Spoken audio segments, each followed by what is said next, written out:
कितनी जो है वो इस फैसले के बाद ताज़ा हुई, कितनी जो है वो उसके अंदर ताकत आई, बात करेंगे कमर ज़मान कायरा साहब से, और मुल्क की सियासी सूरत-ए-हाल के ऊपर भी बात करेंगे। तहरीक इंसाफ के चेयरमैन को क्या अदालत से रिलीफ मिला है, ये शिकंजा उनके गर्द मजबूत होता जा रहा है। यौम इस्तेहसाल का मामला है कायरा साहब, सूरत-ए-हाल हम ये देखते हैं कि भारत जो है वो पेशकदमी की तरफ जा रहा है और कश्मीरियों के हकूक रोज़ गसब करता है। वहाँ हड़ताल का, वहाँ मुजाहरों का, वहाँ एहतजाज का, वैसे किसी चीज़ का फ़र्क नहीं पड़ रहा। तो आपको लगता है कि भारत जिस मकसद के लिए उसने आर्टिकल 370 रिवोक किया था वो मकसद हासिल नहीं कर सका, कि कश्मीर के हालात तो और ख़राब हो गए? देखिए, साबित करना तो यह है कि कश्मीरी तो उसके किसी इस तरह के इक़दाम को कभी जिंदगी में कबूल न किया है, न कर सकते हैं। हिंदुस्तान ने जुल्म और जबर की दास्तान तो रकम की, उसकी तो इंतहाएं छुई, उसमें तो कोई कमी नहीं छोड़ी, और अब उसने कानूनी तौर पे या लीगल रास्ता इख्तियार किया, और वो भी इल्लीगल रास्ता इख्तियार किया। बिल्कुल, इसलिए कि उन्होंने कश्मीर के उस मुतनाज़ा स्टेटस को, जिसको अक़वाम आलम ने मुतनाज़ा माना हुआ है, जिसको हिंदुस्तान ने खुद मुतनाज़ा माना हुआ है, उसको अपने अंदर शामिल करने के लिए कानून साजी की, वहां की डेमोग्राफी चेंज करने के लिए कोशिश की, वहां की अक़लियत को अक्सरियत और अक्सरियत को अक़लियत में बदलने के लिए डोमिसाइल पॉलिसी को तब्दील किया, वहां की जेरीमेंडरिंग करके हल्का बंदियां तब्दील करके अपनी मर्जी की हुक्मरानी लानी चाहिए। ये अमल सारी दुनिया में कंडेम हुए, लेकिन ये बात दुरुस्त है कि हिंदुस्तान की एक उभरती हुई इकोनॉमी की वजह से, एक बड़े मुल्क की वजह से कभी कभी होता है कि दुनिया आपके साथ उस तरह नहीं चल रही होती, और दुनिया अपने मफादात की दुनिया होती है, असूलों की नहीं होती। लिहाजा हिंदुस्तान के खिलाफ उतनी जोरदार आवाजें जितनी उठनी चाहिए थी ना उठी। पाकिस्तान ने भरपूर कोशिश की है, उसमें कोई कमी नहीं छोड़ी, लेकिन अब वहां पे भी आवाजें उठनी शुरू हुई हैं। हिंदुस्तान के अंदर उस इक़दामात के खिलाफ सुप्रीम कोर्ट में केस लग गया है, और अक़वाम आलम के अंदर भी होने वाली जो मुख्तलिफ तब्दीलियां हैं, लाइक यूक्रेन या इस तरह के जो वाक़यात हैं, उससे भी ह्यूमन राइट्स वायलेशन का इशू हो, एनेक्सेशन के इश्यूज हो, ये दुनिया के अंदर इस वक्त फिर एज ए प्रिंसिपल उठाए जा रहे हैं। हम भी दुनिया को याद कराने की पोजीशन में आ गए हैं कि भाई यहाँ भी एक वादा है, यहाँ के लोगों के साथ भी एक तवील जुल्म जबर हो रहा है, इसकी तरफ भी देखिए जिनके साथ आपने प्रॉमिस किया हुआ। अच्छा कायरा साहब, आपकी वजारत थी, ज़ाहिर है कि अमूर कश्मीर आपके पास था। इत्तफाक की बात है कि यौम इस्तेहसाल कश्मीर भी कल ही है, फिर हुकूमत का इख्तिताम भी अब जा रहा है। तो अगर आप मुझे बता सकें कि गुज़िश्ता 14-15 माह में कश्मीर के हकूक़ के लिए और कश्मीर की आवाम के लिए, ख़ास तौर पर कश्मीर का जो खसूसी स्टेटस है, उसके हवाले से आपकी वजारत ने क्या कुछ किया है?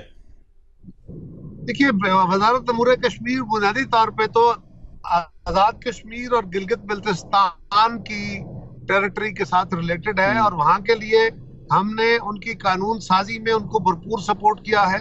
मुश्किल हालात के बावजूद उनको बजट्स में कोई सपोर्ट फराहम की है, उनकी सब्सिडियां बावजूद दबाव के खत्म नहीं होने दी, और वहां 2 आज़ाद हुकूमतें हैं जिनको मुकम्मल तौर पे सपोर्ट फराहम की गई है, भले वो किसी भी जमात से ताल्लुक रखती हो।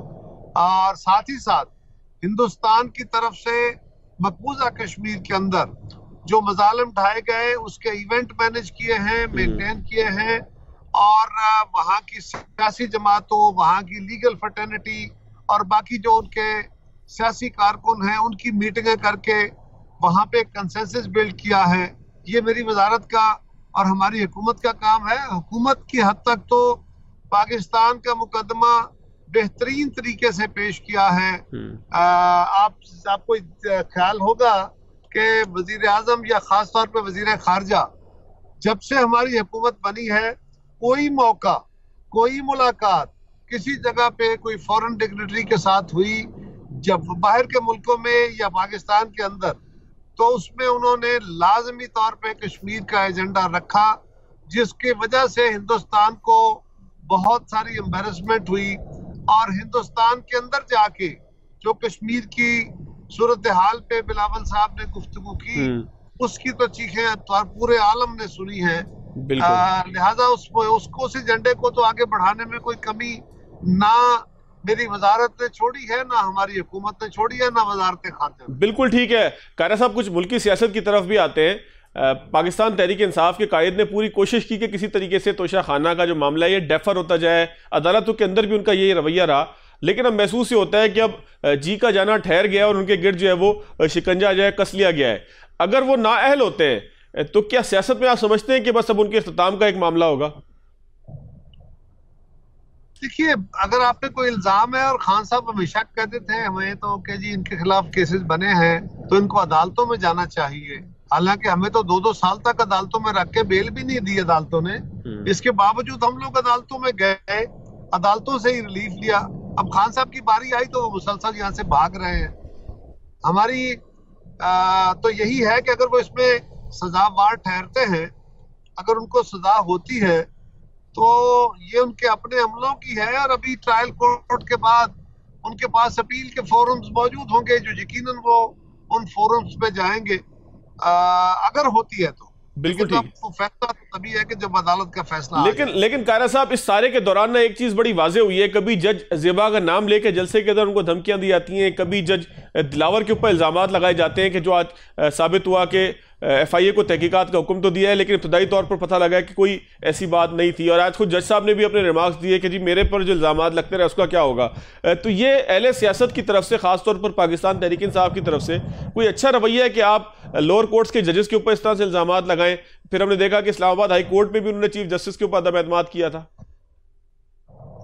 देखिए, खान साहब का ये वतीरा है, वो अपना मकसद निकालने के लिए किसी भी इत्तेहाद तक जा सकते हैं।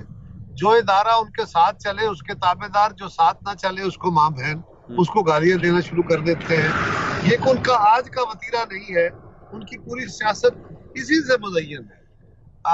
उन्होंने अदालतों के साथ भी यही रवैया रखा। हाई कोर्ट में अगर उन्हें मसला आया, उनकी मर्जी नहीं चली तो वहां अदम एतमाद का इजहार कर दिया। सुप्रीम कोर्ट में भी अगर ऐसा मौका आया तो उनका सुप्रीम कोर्ट को भी वो खुश कर देंगे इंशाअल्लाह। बिल्कुल ठीक है। अच्छा कायरा साहब, मुझे ये फरमाइएगा कि काउंसिल ऑफ कॉमन इंटरेस्ट का कल इजलास है जिसके अंदर मर्दमशुमारी का मामला जो है वो जेर बहस आना है।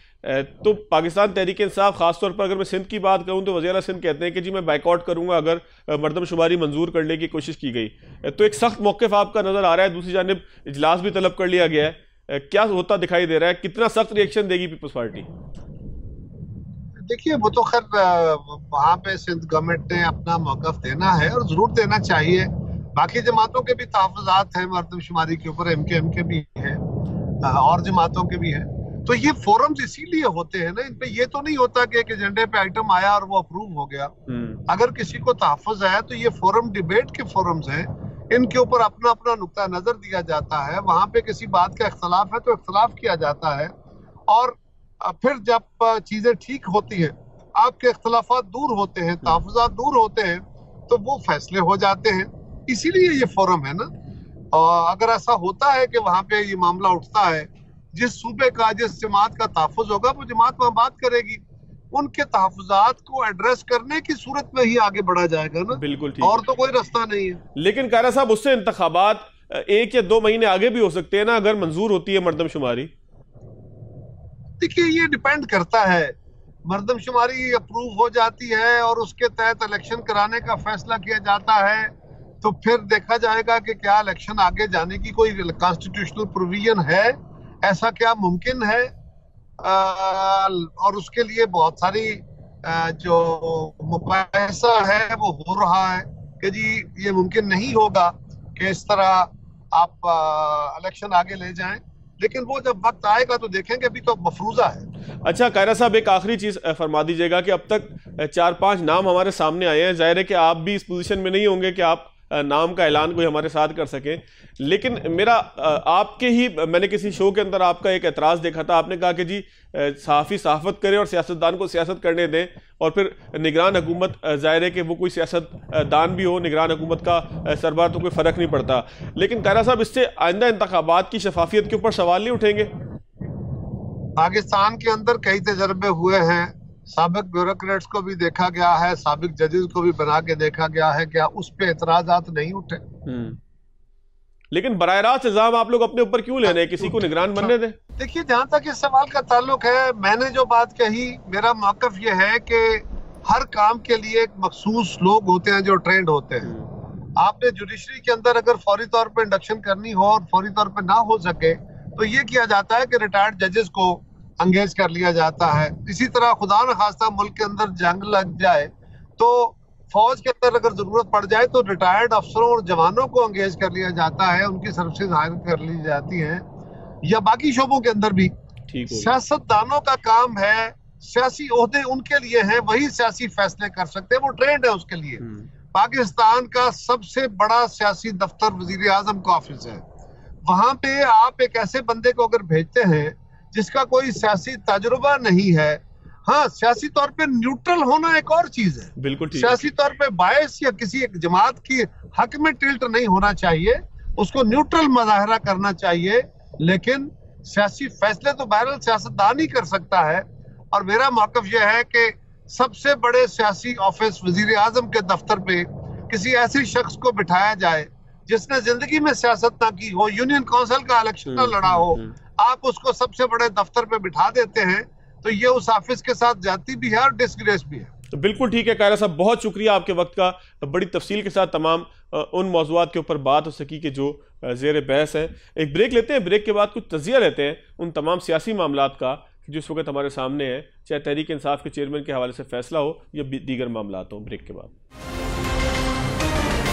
के बाद खुशामदीद। लगता है ऐसे है कि इमरान खान साहब को कुछ दिनों का रिलीफ मिल गया है, लेकिन समाअत अब भी जज हुमायूं दिलावर ही करेंगे। इसका मतलब यह है कि ख़तरे की तलवार लटक रही है। बहुत से मामलात हैं सियासी मैदान के अंदर, बड़ी तेज़ी से फैसले हो रहे हैं, बहुत तेज़ी से कानून साजी हो रही है। ज़ाहिर है कि हम नए इलेक्शन की तरफ जा रहे हैं, उसके अनाउंसमेंट की तरफ जा रहे हैं और हुकूमत ख़त्म होने का ऐलान भी 9 अगस्त को हो चुका है। मेरे साथ मौजूद हैं आमिर इलियास राना साहब, सीनियर सहाफ़ी हैं, तज़कियाकार हैं। सर बहुत शुक्रिया आपका। इसके साथ साथ मुझे इस्लामाबाद स्टूडियो से ज्वाइन किया हसन अयूब साहब ने, सीनियर सहाफ़ी हैं, तज़कियाकार हैं। हसन अयूब साहब, क्या होता रहा जज हुमायूं दिलावर को सिंगल आउट करती है पाकिस्तान तहरीक इंसाफ? पहले जो है वो जज ज़ेबा का नाम लिया गया, ये भी एक नया चलन है कि जजों का नाम ले लें, उनको सिंगल आउट कर दें, उनके ऊपर एतराज़ उठा दें, chief justice Islamabad high court का नाम ले लें, उनके खिलाफ अदम एतमाद कर दें और फिर जो है वो उनसे रिलीफ मिल जाए तो बहुत अच्छा है, नहीं मिले तो फिर उनका नाम लेके जलसों में, जुलूसों में, सोशल मीडिया के ऊपर जो है वो पूरी तहरीक चले।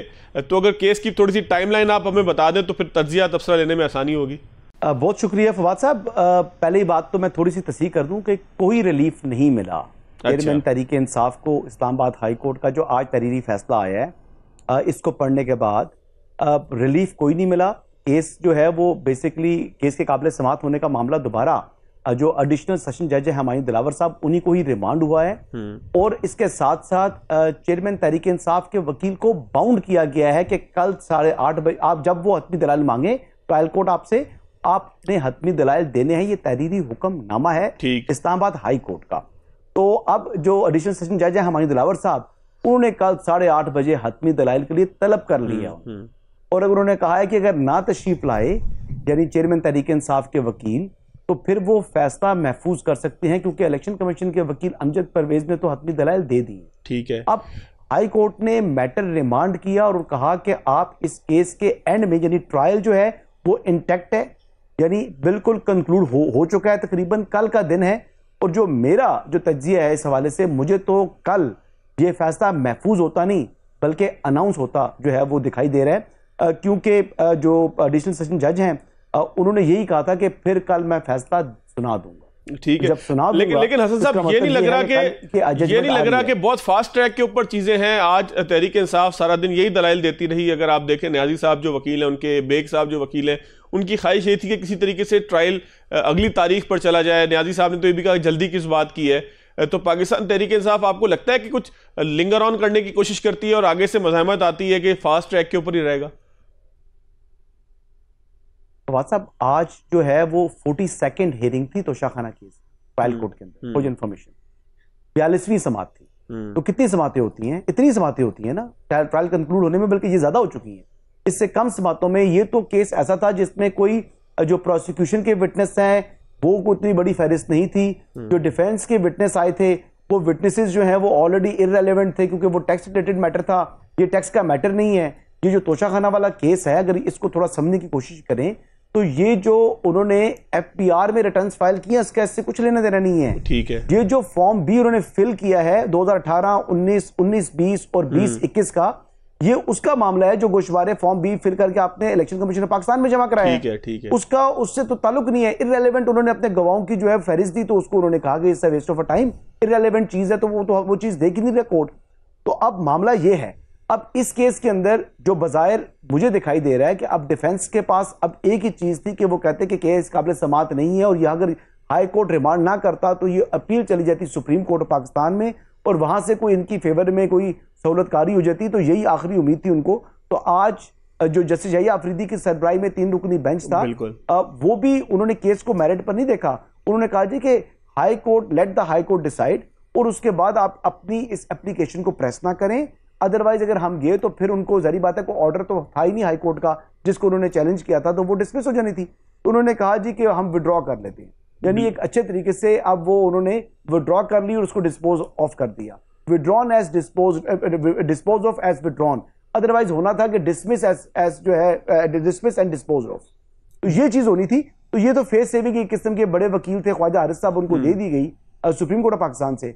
तो बात यह है कि जितना आप टेक्निकल खेलेंगे उतना ही आप फंसते जा रहे हैं, क्योंकि चेयरमैन तहरीक इंसाफ का जो डिफेंस था वो तो इलेक्शन कमीशन ऑफ पाकिस्तान में ले जा चुके हैं वो, बिल्कुल, और वो बैरिस्टर अली जफर साहब ने ले लिया था। अब तो ख्वाजा हारिस साहब ने तो मेरिट के ऊपर या उन चीजों के अंदर तो गई नहीं है, वो तो टेक्निकली खेल रहे हैं, और टेक्निकल खेलते खेलते वो नॉकआउट हो चुके हैं। बिल्कुल, ये बड़ा अहम पॉइंट है। मैं राना साहब की तरफ जाता हूं। राना साहब, ये टेक्निकल जो खेला जा रहा था खेल, इमरान खान साहब का लगता यह है कि अब उसका भी टाइम ओवर हो गया, और अब खान साहब फंसते हुए दिखाई दे रहे हैं, चेयरमैन तहरीक इंसाफ फंसते हुए दिखाई दे रहे हैं। तो ये जो स्टेटमेंट है मेरा कि वो फंसते हुए दिखाई दे रहे हैं, ये आपको दुरुस्त लगता है? देखें, हाई कोर्ट ने जो फैसला दिया ना, उन्होंने कहा है कि मेन केस रिमार्क्स आप चूंकि हतमी मराइल में केस है इसको चलने दें, और उसके साथ इसको डिसाइड कर दें कि ये काबिल समात है या नहीं। और जब ट्रायल कोर्ट बुलाए तो इनको जाके दलाइल देने हैं, पेश होना है। उन्होंने सुबह 8:30 बजे बुला लिया, असल बात आपको बता रहे थे। बिल्कुल। और उसमें चेयरमैन पीटीआई को जाती हैसियत में भी तलब किया। बिल्कुल। और साथ ये कह दिया कि अगर आप नहीं आए तो मैं फैसला महफूज कर लूंगा। फैसला महफूज करने का मतलब ये होगा, वो सुनाए या ना सुनाए, कि ये कोर्ट कंप्लीट कर चुकी काम, और जब तक वो फैसला नहीं सुनाएंगे फिर ना आप हाई कोर्ट जा सकते। और सुप्रीम कोर्ट ने तो आपसे पहले कह दिया, और हाई कोर्ट ने आपकी बात मान के आप फंस इस तरह गए कि उन्होंने साथ ये भी कह दिया कि जब वो बुलाएं, और उन्होंने बुला लिया सुबह 8:30 बजे। अब आप किस फैसले के खिलाफ कहां जाएंगे?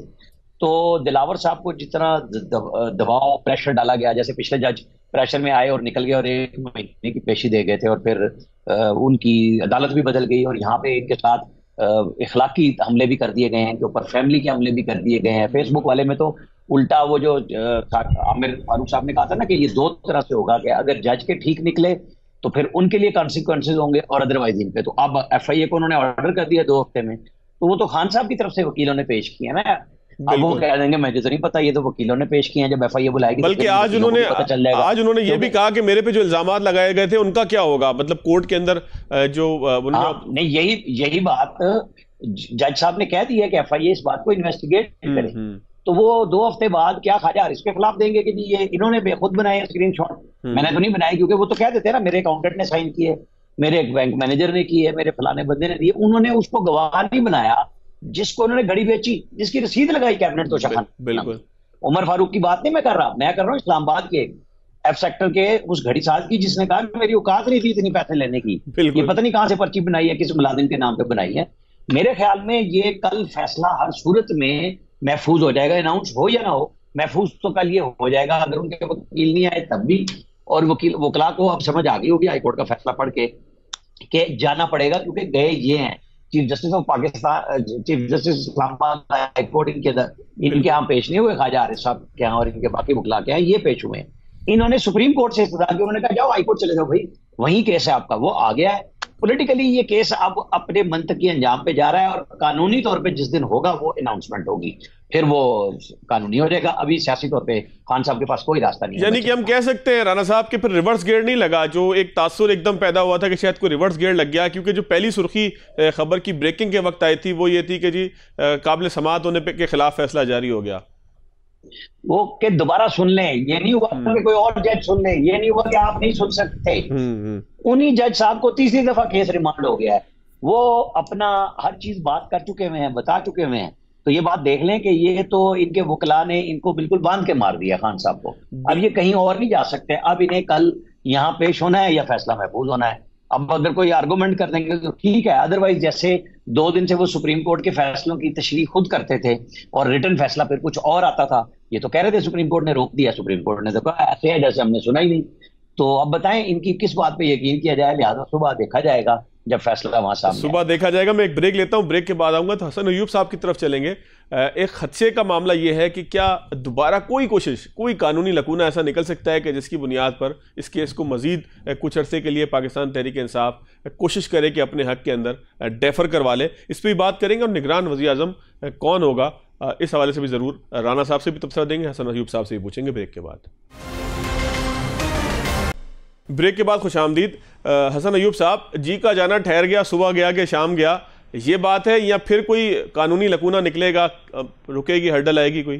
सर अब तो जी का जाना ठहर गया है। देखिए वो तो जरी बात है, जजमेंट की अनाउंसमेंट तो जो मोजेस जज हैं उन्होंने ही करनी है, जाहिर है, और कल फैसला महफूज भी हो सकता है, कल फैसला महफूज भी हो सकता है, लेकिन मुझे ज़्यादा इम्कान दिखाई दे रहे हैं कि कल वो अपना फैसला जो है वो जो ऑपरेटिव पार्ट होगा जजमेंट का वो कम से कम वो अनाउंस कर देंगे। यानी उसमें कोई कन्विक्शन है या नहीं है, यानी सज़ा है या नहीं है, ये बरी हो रहे हैं, इस मुतल्लिक जो भी फैसला उन्होंने करना है, जो कि बज़ाहिर मेरे ख्याल के मुताबिक तो सज़ा हो जाएगी कल, और सज़ा अब उनको जो है वो मैक्सिमम 3 साल की हो सकती है, और कम से कम ये जो है वो जज साहब की स्वाबदीद है कि वो 2 साल करते हैं इसको, ये साल करते हैं, ये तो डिपेंड करता है। लेकिन प्रेमा फेशाए जो नज़र आ रहा है कि वो 3 साल की सज़ा जो है वो होने के इम्कानात बहुत रोशन है, क्योंकि ये बेसिकली मिस डिक्लेरेशन भी है, कंसीलमेंट भी है, और इसमें क्रिमिनलिटी का आंसर है, क्योंकि ये क्रिमिनल केस है तो शाखाना में ना, तो जब सीआरपीसी का जो केस अब आया हुआ है उसमें यानी अगर उनको 1 घंटे की सजा भी होती है या till rising of the court भी सजा हो जाती है, तो 5 साल के लिए सियासत से या इंतखाबी सियासत से तो कम अज कम उनकी छुट्टी हो जाएगी। तो और अगर कल इस केस के अंदर अगर वो अनाउंसमेंट हो जाती है तो आप ये भी देखिएगा फवाद भाई कि अगर इनकी गिरफ्तारी होती है उसके बाद तो फिर सिर्फ इस तक की मामला नहीं रहेगा, फिर दीगर मुकदमात में भी उनकी गिरफ्तारी पड़ सकती है। यानी वो इसी के अंदर ही जो है ना वो साइमल्टेनियसली हो सकता है कि वो दूसरे नैब में भी गिरफ्तार हो जाएं, साइफर में भी गिरफ्तार हो जाएं, और फिर जो दूसरा 9 मई के वाक़यात हैं उस मामले में भी जो है ना वो गिरफ्तारी हो सकती है। ये तो डिपेंड करता है इन्वेस्टिगेटिंग एजेंसीज क्या कर रही है। ठीक है, राना साहब से तबसरा लेते हैं। जाहिर है कि आपने एक खदशे का इजहार किया है, हो सकता है कल इमरान खान साहब जो है वो बाइज्जत बरी हो जाए, उनको तोपों की सलामी भी साथ साथ दी जाए, हो सकता है कि जी वो नहीं, जो केस के मेरिट देखते हुए ना, केस के मेरिट देखते हुए जितना मैंने कवर किया ना, देखिए मैं इलेक्शन कमीशन से इस केस को कवर करता हूं जनाब, और आपके ही इस चैनल के ऊपर तलत हुसैन साहब जब शो करते थे जनाब, तो मैंने उनके प्रोग्राम में भी कहा था कि इसमें जो चेयरमैन तहरीक इंसाफ है उनकी नाअहली और कन्विक्शन जो है ना वो दीवार पर लिखी दिखाई दे रही है। तो मैं बड़े आपको मतलब जो केस के मेरिट को देखकर यकीन से कह सकता हूं, हाँ अगर आप कल कोई जज कह दे कि कवा सफेद है तो वो बात तो एक अलग है, लेकिन जो केस के मेरिट्स हैं वो मेरिट्स को देखते हुए तो मतलब कोई बचत है ही नहीं इस केस में चेयरमैन तहरीक इंसाफ की। बिल्कुल ठीक है। राना साहब आपको क्या लगता है कितना अंधेरा है इमरान खान साहब की अगली सियासत में, क्योंकि हसन अयूब साहब तो कहते हैं केस के मेरिट बड़े वाजे हैं। देखिए केस के अंदर खान साहब अपने दावों के अंदर फंसते हैं, छुपाने के अंदर फंसे हैं कि आपने सादिक और अमीन होने का वो सबूत नहीं दिया जो आपको सुप्रीम कोर्ट से सर्टिफिकेट मिला था। ठीक है, आपने जो मुबैना तौर पे चीजें सामने आ रही हैं, गलत बयानी की है, आपने चीजें छुपाई हैं, आपके पास मौजूद थी, आपने अपने गोशवारे में नहीं जाहिर की, आपके पास रकम आई, आपने वो नहीं लिखी। आप 4 बकरियां, जैसे वो आज कह भी रहे थे अमजद परवेज साहब कि बकरियां तो आपने जिक्र में लिख दिया, और जहां जो लिखा हुआ है ज्वेलरी का, वहां पे ज्वेलरी का आपने जिक्र नहीं किया, और आप मानते हैं, आपका वकील मान चुका हुआ है, इलेक्शन कमीशन भी मान चुके हैं, ये गिफ्ट्स लिए गए हैं, बेचे गए हैं, वो एक अलग से सवाल है जिसकी बुनियाद पे आज आपका केस फंसा हुआ है। छुपाया भी आपने और पीछे भी हटे हैं। तो मेरा नहीं ख्याल कि कोई बचत का रास्ता खान साहब के लिए रह गया। जितनी वो रेमेडी ले सकते थे कानूनी तौर पे, इतनी रेमेडी कभी किसी को नहीं मिली जितनी खान साहब यानी कि जुम्मा भी भारी गुजरेगा, जुम्मा भारी गुजरा है उनके ऊपर। साइफर में 9 मई में सब में नामजद हैं, लेकिन कहीं अरेस्ट नहीं हो रही, कुछ भी नहीं हो रहा, और केस चल रहा है अभी। बिल्कुल ठीक है, यानी कि आने वाला वक्त बड़ा आप समझते हैं कि मुश्किल होगा खान साहब के लिए। राना साहब आप इसे अगली पार्ट की तरफ भी हम इजाफा कर लेते हैं, आगे की तरफ चलते हैं। निगरान वज़ीर आज़म, मेरा अपना एक ज़ाती सवाल है कि अगर जिस तरह से असलम भुतानी साहब का नाम आ रहा है, खाकान अब्बासी साहब का नाम आ रहा है, या किसी सियासतदान ने अगर जो है वो, या फवाद हसन, फवाद का भी ले लें, बेशक साबिक ब्यूरोक्रेट है, लेकिन सबको पता है कि किसकी वजह से सज़ा काटते रहे और किसकी तरफ उनका टिल्ट है, या जो है वो किससे वाबस्ता वो रहे हैं, तो अगर ये निगरान हुकूमत किसी सियासतदान नहीं करनी है तो फिर इलेक्शन के ऊपर सवालात ज़्यादा नहीं उठेंगे? लेकिन ये कोई कहानी नहीं है कि जिनके पास इख्तियार है वो नाम देंगे, वो है कायदे खिलाफ और कायदे अवान, किसी तीसरे ने तो नहीं देने। तीसरा बंदा पसे पर्दा ही दे सकता है ना, बिल्कुल। सफे पे लिखे हुए नाम यही देंगे। अगर आप नाम लेते हैं फवाद हसन फवाद, तो आप ये बात जहन से निकाल दें कि उन्होंने कोई नवाज शरीफ की मोहब्बत में या शहबाज शरीफ की मोहब्बत में गवाहियां या वादा माफगवानी बने, उन्होंने वो सच का साथ दिया जिसका वो पैरा देते हैं। बिल्कुल। वो वाहिद ब्यूरोक्रेट है पाकिस्तान में जिसने कभी किसी प्लॉट के लिए अप्लाई नहीं किया, जो उसका हक बनता था उसने वो भी नहीं लिया। आप ये मतलब मेरे साहब में शायद खान अब्बासी साहब तो बहुत कंप्रोमाइज्ड हैं, उन्होंने अपने लीडर के लिए कंप्रोमाइज किया साकिब निसार की एक तड़ी पे, और उन्होंने वो नाम जो थी ना ताऊ हया नाअहली के लिए कानून तक नहीं बनाया डर के कि उन्होंने कहा था हम उड़ा के रख देंगे। भाई ये भी तो आप बन गया ना, उड़ा देगा अदलिया, ये उनका राइट है। आप तो करें ना काम, आप तो कहते रहे कि जनाब मैं नवाज शरीफ की वजह से इतना बिजी हूं कि इतने मंसूबे बना रहा हूं, सब कुछ कर रहा हूं, इफ्तिताह किए जा रहा हूं, सब कुछ कर रहा हूं, लेकिन आप कुछ नहीं कर सके। हाँ, वहां बैठा हुआ फवाद हसन फवाद अड़ गया जिस असूल के लिए, उसने 2.25 साल जेल भी काट ली, रिटायरमेंट भी वहीं ले ली, परवाह नहीं की। और अगर वो वजीर आज़म हो जाता है तो मैं पूरे क्रेडिट दूंगा कि वो किसी की दबाव में नहीं आएगा, फैसले करेगा वो जो पाकिस्तान के लिए। खबर क्या है राना साहब आपके पास? मुझे भी नहीं पता वो आ रहे हैं कि नहीं आ रहे। देखिए अभी तक ना वो 5 के नाम पे इतने लोगों के हो चुके हैं नाम, आपने अभी 2 नाम ले लिए, अभी शेख का ले लें, पता नहीं कितने नाम मार्केट में फिर रहे हैं। नवाज शरीफ और जरदारी साहब ने अपने साथ लगाया हुआ नाम, और वो नाम उस वक्त वो डिस्क्लोज करेंगे जिस दिन शहबाज शरीफ साहब असेंबली तोड़ने की एडवाइस भेज देंगे, सदर साहब का लेटर आएगा कि 3 दिन के अंदर नाम आप और कायदे से खिलाफ दें, फिर वो सामने आ देंगे। बिल्कुल ठीक है राना साहब, खबर इसका मतलब अभी तक इस्लामाबाद के सीनियर सहाफ़ी आप जैसे बाखबर लोगों के पास भी है कोई नहीं कि आ कौन रहा है, इसका मतलब छुपा हुआ है मामला? मेरे साहब में कोई दावा करता है किसी का जैक लग जाए, इंफॉर्मेशन किसी को भी मिल सकती है, मेरा ख्याल अभी तक उन्होंने छुपाए हुए हैं, क्योंकि नाम तो हमने सारे लिख दिए हैं। हसन अयूब साहब, आपको किसका पलड़ा भारी लग रहा है? नाम तो सबके 4, 5, 6 तो आ ही गए, जाहिर है इन्हीं में से लगता है कि होगा कोई, और नाम भी ऐसे हैं कि जो हो भी सकते हैं। ये नहीं है कि किसी का, मेरे कैमरामैन का नाम किसी ने उठा के दे दिया और हम कहें कि ये हो ही नहीं सकता। तो इस वक्त सूरत हाल है क्या? आपके पास कोई खबर नहीं है, तो तज्जिया आपका क्या है? नहीं, मेरे पास खबर यह है कि जो भी नाम होगा वो साबिक वज़ीर-ए-आज़म मियां मोहम्मद नवाज शरीफ साहब की तरफ से आएगा, उन्हीं के नाम पर जो है वही जो नाम पर इत्तफाक किया जाएगा उसी पर इत्तफाक होगा।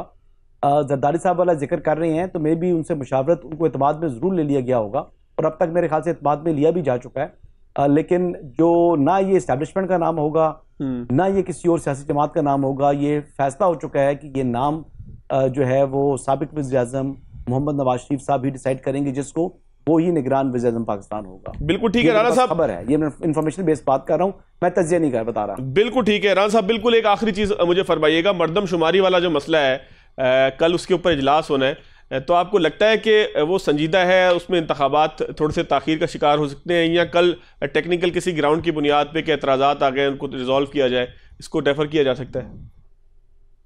देखें, शहबाज शरीफ साहब अपना माइंड बाकायदा बता चुके हुए हैं, और मेरे सामने तो वो गलती करने जा रहे हैं जो 9 मई को इमरान खान ने की थी। ये CCI के रिजल्ट उसमें जाके अगर मरदमशुमारी के नताइज कबूल करते हैं, फंस जाएंगे, फिर इनके पास कोई बाद में बहाने नहीं होंगे कि हमने ये किया, हमने वो किया। और पीपल्स पार्टी का भी अच्छा चट्टा खुल के आ जाएगा जो कह रही है कि मरदमशुमारी दोबारा कराओ और हम इंतखाबात वक्त पे चाहते हैं। कल उनके चीफ मिनिस्टर को चाहिए कि उस पर एतराज करें और खड़े हो जाएंगे, मैं नहीं मानता इस वो कहते हैं मैं वॉकआउट करूंगा, ऐलान कर चुके हैं वो, कि जो वो बाहर कहते थे वो अंदर भी कह रहे हैं। ये कल 12 बजे मीटिंग है, पता चल जाएगा। ठीक हो गया। हसन साहब, आप बिल्कुल आखिरी आधा मिनट है, अगर आप तबसरा फरमा दें, मरदमशुमारी पे क्या होने वाला है? Sir, council of common interest में यकीनी तौर के ऊपर जो है जो मेंबरान्स हैं, यानी अगर ये सिंध उसका इख्तलाफ भी करता है और बाकी अक्सरियत के साथ फैसला हो जाए तो वो फिर कतगन होगी, उसको अनडू करने के लिए आपको जॉइंट सिटिंग रिक्वायर्ड होती है पार्लियामेंट की। तो मेरे ख्याल के मुताबिक जो बाजार मुझे दिखाई दे रहा है वो काउंसिल ऑफ कॉमन इंटरेस्ट में जो नई मरदमशुमारी है वो नोटिफाई कर दी जाएगी, और नई मरदमशुमारी के तहत ही जो है, और बल्कि नई हल्का बंदियों के तहत जो है वो आइंदा आम इंतखाबात हों। तो फिर इंतखाबात आगे भी जा सकते हैं? ये 4 महीने का टाइम है ना, तो 3 महीने की जगह 4 महीने में इलेक्शन हो जाएंगे, 5 महीने में हो जाएंगे मैक्सिमम। ठीक है, लेकिन कसम टूट जाएगी ना कि इंतखाबात 90 दिन के अंदर होने। इलेक्शन कर देंगे।